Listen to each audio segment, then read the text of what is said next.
महाराष्ट्राच्या भक्ती परंपरेतील सर्वात मोठा सोहळा, लाखो वारकऱ्यांच्या ओटावर ज्ञानोबा तुकारामांचं गजर आणि आता जाहीर झालंय ते 2026च्या आषाढी वारींचं संपूर्ण वेळापत्रक.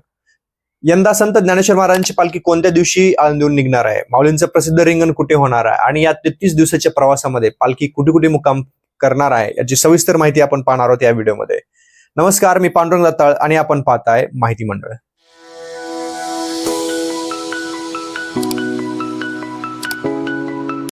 मित्रांनो, महाराष्ट्राच्या संस्कृतीचा आत्मा मानली जाणारी आषाढी वारी 2026 आता अवघ्या काही महिन्यावर आली आहे. लाखो वारकरी विठुरायांच्या दर्शनासाठी पायी चालत पंढरपूरकडे रवाना होतात. ही परंपरा तब्बल 700 ते 800 वर्षापासून सुरू आहे.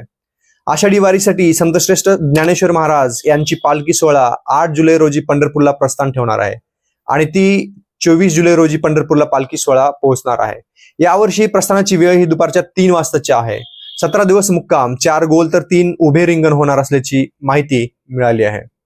ऊन, वारा, पावसाची तमा न बाळगता शेकडो मैल पायी चालत सावळ्या विठुरायांचे दर्शन घेण्यास भाविक आसुसलेले असतात. शेतकरी जसा मृग नक्षत्र किंवा पावसाची वाट पाहत असतो, तशी वारकऱ्यांना आषाढी यात्रेची आस लागलेली असते. ज्येष्ठ वद्य अष्टमी अर्थात बुधवार दिनांक 8 जुलैला आळंदी येथून प्रस्थान होईल.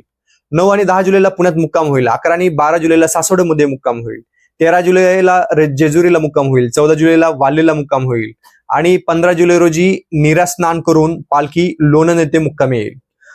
दुसऱ्या दिवशी म्हणजे 16 जुलै रोजी लोणंद येथून पुढे दुपारी पालखी चांदोबाचा लिंब येथे सोहळ्यासाठी पहिले उभे रिंगण होऊन पालखी तरडगाव येथे मुक्कामी येणार आहे. दिनांक 17 जुलै रोजी फलटण तर 18 जुलै रोजी बरड येथे पालखी विसावणार आहे.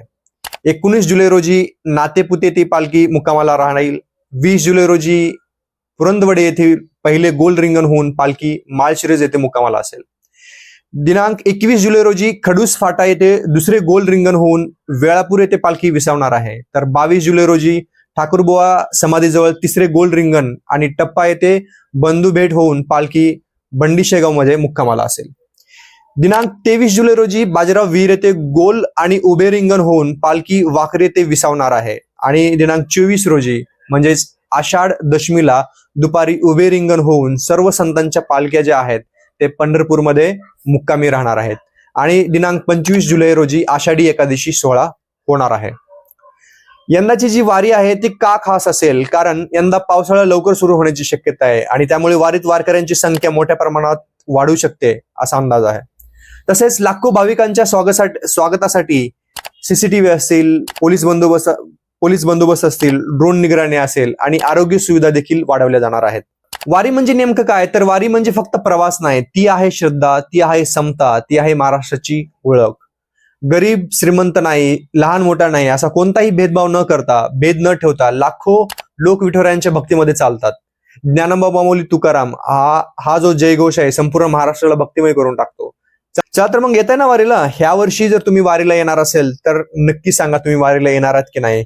आणि हा व्हिडिओ आवडला असल्या व्हिडिओला लाईक करा, शेअर करा आणि आपल्या चॅनलला सबस्क्राईब केलं नसाल तर अशाच महाराष्ट्रातील भक्ती, इतिहास आणि महत्वाच्या अपडेटसाठी आपल्या माहिती मंडळाला जर सबस्क्राईब केलं नसेल तर माहिती मंडळाला सबस्क्राईब नक्की करा. जय हर विठ्ठल.